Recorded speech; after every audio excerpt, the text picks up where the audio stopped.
You're here to learn how to brew with AeroPress, and I'm here to teach you. Let's get into it.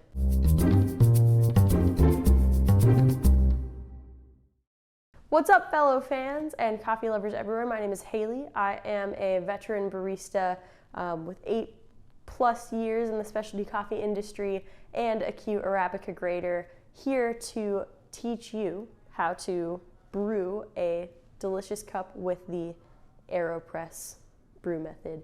This is an A to Z standard starting point of brewing with AeroPress, although there are so many different ways to brew with this wonderful apparatus, and experimentation is encouraged. So you may be asking yourself, why AeroPress as opposed to another brew method? Well, it is super versatile. You can brew something concentrated such as espresso, so espresso-style, or you can brew something kind of Americano-style, even sort of drip coffee-like. There's a bunch of ways to go with this brew method. It's super forgiving as well, as I've said before. Some folks brew concentrated batches and drink their coffee out of their AeroPress much like they would espresso. Some folks dilute and drink a less concentrated batch. Some folks brew and dilute after the fact, so they will brew a concentrated batch and then dilute. Like, there are so many possibilities. I highly also encourage going to look at recipes on the World AeroPress Championships website. Also, AeroPress is highly portable in this small plastic frame, and it's easy to clean. All you have to do is take the attachment off, whatever attachment you are using, and the grounds are in the chamber. You just push them out, rinse, and you are good to go. You've decided to brew with AeroPress. What supplies do you need? Non-negotiable supplies. First off, AeroPress. You need one of these to brew coffee with AeroPress. It depends on your preference whether you use the standard AeroPress attachment, which looks like this. It's got a bunch of little holes in it, doesn't seal or anything, it's just always open, and it comes with a disc-shaped thin paper filter, so that's the standard AeroPress attachment. Or you can use something like our attachment. We call it Prismo. It is a metal filter inside of an attachment that has a valve on it that's leak-proof. It won't actually let any liquid out until you go ahead and plunge, so it won't let any liquid out until you tell it to. Either way, you need an attachment and an AeroPress. Another non-negotiable is coffee. You need coffee to brew AeroPress coffee. You need water as well. Whether your water is in a Corvo EKG Pro, another kettle, or just heat it up, you're trying to heat to 200 degrees Fahrenheit, so 12 degrees off of boil approximately in Fahrenheit. If you're boiling water on the stove, I'd let it boil and then turn it off. Leave it off boil for a good 30 seconds, maybe a little bit more, to cool down depending on the ambient temperature in the room. I'd give it some time off boil and then pour, because we want to not be pouring while it's boiling hot. We want to be pouring around 200 degrees. So I have my Corvo EKG set to 200 right now. Another optional is a tally scale or some kind of scale. It's a super helpful way to control variables in your brew. You can know how much coffee you're using and how much water you're using exactly. So if you want to change anything about the recipe, you can do that and have line of sight control onto that. Another good thing about a scale is that it'll come with a timer. A timer is another super important part of brewing AeroPress coffee. You can use a timer on your scale, a kitchen timer, or a timer on your phone will do just fine. Last but not least, actually this is probably the most important part, you want a good Burr Grinder. So I'm using my Opus conical Burr Grinder set to about 5 right now. On our Ode grinders, the conversion would be about a 5 on Ode with SSP burrs, about a 4 on Ode Gen 2, and about a 3 on Ode Gen 1. All right, looks like you've got everything in front of you and it's time to start brewing. So the first thing I'll do is I'm gonna decide if I wanna brew with the standard attachment or my Prismo AeroPress attachment. If I brew with the standard attachment, I like to brew in what they call inverted style. So I would have my AeroPress set up like this, inverted or upside down, right, as opposed to this is what we call right side up. I would have it inverted. I would put my coffee and my water inside the chamber, situated like this on top of my scale. I would then pre-wet my paper filter inside of the attachment and set it aside.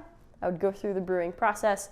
Then when it came time to plunge or push down on the AeroPress top, I would attach my filter with the attachment, have my mug ready to press into, and then I would go ahead and press into my mug, we're pretending a mug is here, with even, steady downward pressure, right? So there's some degree of a flip involved. For the sake of this demo, I will be using my Prismo AeroPress attachment and brewing not inverted. I will go ahead and grab my Mighty Small glass carafe, place my whole apparatus on top of the Mighty Small glass carafe, and before I get started brewing, I want to pre-warm my AeroPress and my Mighty Small glass carafe, or whatever vessel you're using, by putting a little bit of hot water in each, spilling some hot water on the table. Just kidding, that was me. Don't need to follow that part. But the part you do want to follow is swirling around the hot water, transferring some of that heat into your vessel to pre-warm, and then dumping out the excess water before we start brewing. So do the same thing with the vessel, in my case, Mighty Small glass carafe. Do have a bucket down there. I promise I'm not just throwing water on the floor. Now that everything is pre-wet and pre-warm, we're ready to brew. So I will go ahead and grab the coffee that I have prepared. Didn't think you guys needed to hear my grinder go while we were hanging out in this otherwise quiet room, even though Opus is very quiet.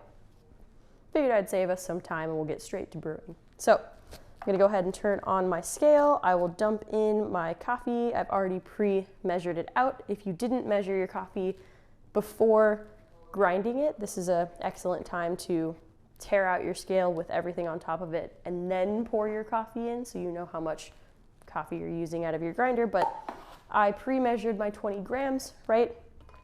And so I don't need to measure again. I will tear it out because I'm going to measure the amount of water that I am pouring in. So remember, 20 grams of coffee, 200 grams of water at 200 degrees Fahrenheit. It seems like there's a theme of 20, 200, 200. I don't know, did not intend for that, but we'll go with it. So I am going to grab my kettle, press go on my timer, and pour in 200 grams of my 200 degree water, making sure to do my best to cover all grounds and make sure everything is soaking evenly. Okay, so once my water is poured in there, I'm going to wait to the minute mark before using an agitator stick. A wooden spoon would do just fine, or I believe AeroPress comes with a stir stick, right?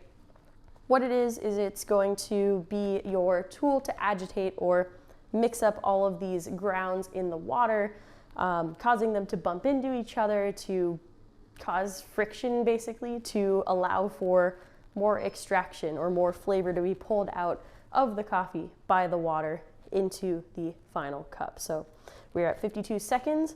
At a minute, I'm going to stir semi-vigorously for about 20 seconds. Here we go.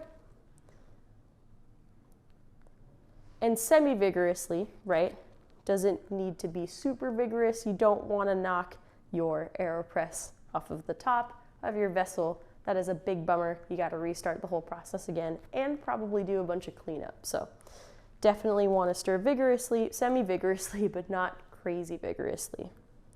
All right, and then once about 20 seconds has passed, what I like to do is take my whole apparatus off of my scale so that when I am ready to plunge, I make sure not to plunge on the top of my scale.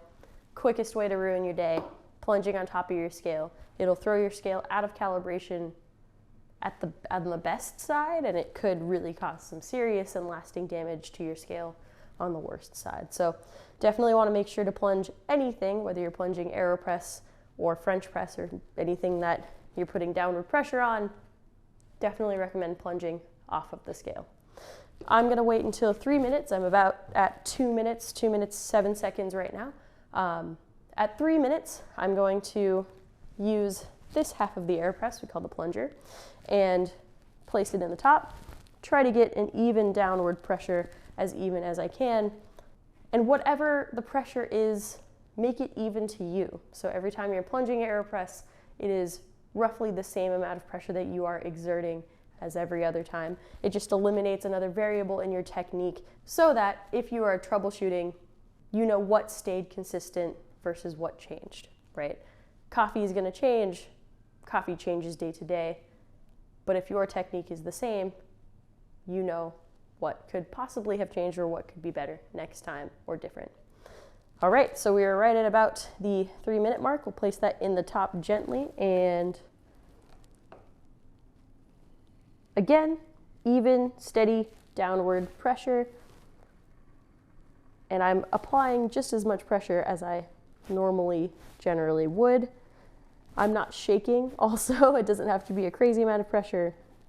We'll talk about what it means generally if you're having to press too hard in the FAQ section. So you heard your AeroPress start to hiss a bit. I generally stop a little bit into that hissing sound to make sure that I got everything out. I will flip my AeroPress over, even though Prismo tends not to leak. Put it aside, and you have 200 grams of delicious coffee. Now, as my coffee cools, so I don't burn my tongue trying to drink it, let's get into some frequently asked questions, some FAQs about AeroPress. First, how do I pick the right beans for AeroPress? Really, that's up to you. If you like fruitier beans, pick the fruitier beans. If you like beans with more florality, more tea-like-ness to them, pick those. If you like a chocolatey, more rich kind of bean or roast profile, pick those. AeroPress lends itself nicely to many different roast and flavor profiles, so definitely encourage experimentation, much like you would with pour-over coffee. Next question, what if it's super hard to plunge? Generally speaking, you probably ground a little bit too fine. There's not enough room for the water to move through the grounds and into the vessel, so I might dial back the grind setting a little bit coarser, so that it makes it easier for water to pass through, and then it will make it easier for you to plunge as well. All right, I got AeroPress to make espresso, but how do I make espresso with AeroPress? Well, first, I would recommend using a little bit less water, maybe making it more concentrated, right? Because espresso is usually a 1-to-2 coffee to water ratio, or even less. Sometimes it's 1-to-1 coffee to water. So recommend brewing a little more concentrated. Also, for something espresso-like, I do recommend Prismo. Because Prismo has a valve that seals the chamber effectively, it allows for more pressure to build up in the chamber when you're plunging, so it gives more of a fluffy, more towards a decadent espresso texture. So it'll get you closer to espresso for sure. So highly recommend Prismo. Last question for now. Can I brew a concentrated batch with AeroPress and then dilute it? Yes, 100%. Sometimes I'll brew a super concentrated batch that's kind of espresso-like, and then I will plunge it into my vessel and afterwards add a couple 100 grams of water. I highly recommend checking out some of our blog posts on that, and the World AeroPress Championships website also has a lot of great recommendations there too. Thank you so much for joining me on this coffee learning journey.